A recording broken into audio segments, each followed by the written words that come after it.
وعلیکم السلام ورحمت الله وبرکاتہ.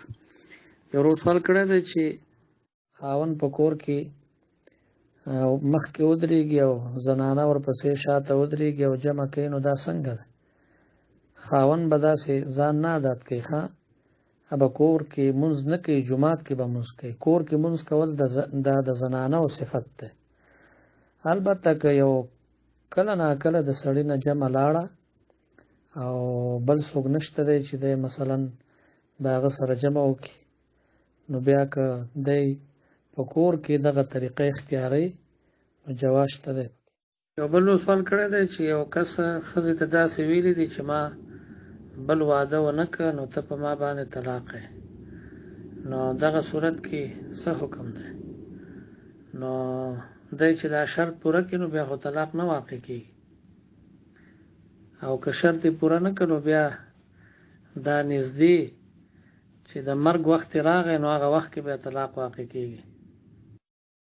یو بل سوال کړی دی چې یو ملګری دی زمونږ وی، هغه د خپلې تره لور سره نکاح کړې ده او ماشوم هم پیدا شوی دی.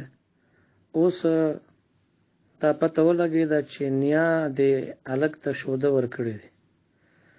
نو که نیا یې شوده ورکړي، په هغې باندې ګواهان شته که نشته؟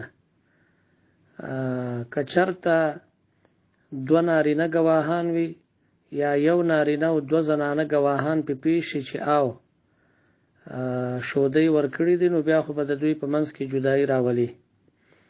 او که نه ګواهان دوه نارینه نه یا یو نارینه او دوه زنانه نه، مثلا صرف یو نارینه ده یا صرف یوه زنانه ده یا دوه زنانه دي یا لس زنانه دي، خو نارینه ورسره نشته دی، نو بیا د دوی ګواهۍ ته اعتبار نشته دی. دا نکاح به په خپل حال باندې برقراره پرېږدي.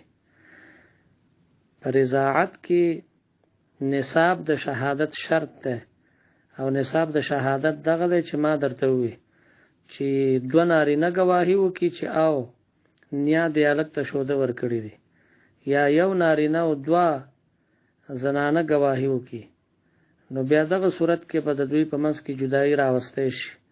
او که دغه شهادت برابر نه، نو بیا دا نکاح به په خپل حال باندې وي. دا مسله کتاب الرضا د هدایې کې او نورو فقهاو هم نقل کړې ده. وعلیکم السلام ورحمت الله وبرکاتہ. یو ورځ سوال کړی دی، وایي بعضې خلک چې سجدې نه راپاڅېږي نو دا لمنه سمئ، وایي دې سره خو به مونځ نه فاسدېږي. دواړو لاسونو باندې به نه سمئ، دواړو لاسونو باندې بیا مونځ مکروهه کېږي، او یو لاس باندې چې سمه کړي نو پروا نه کوي.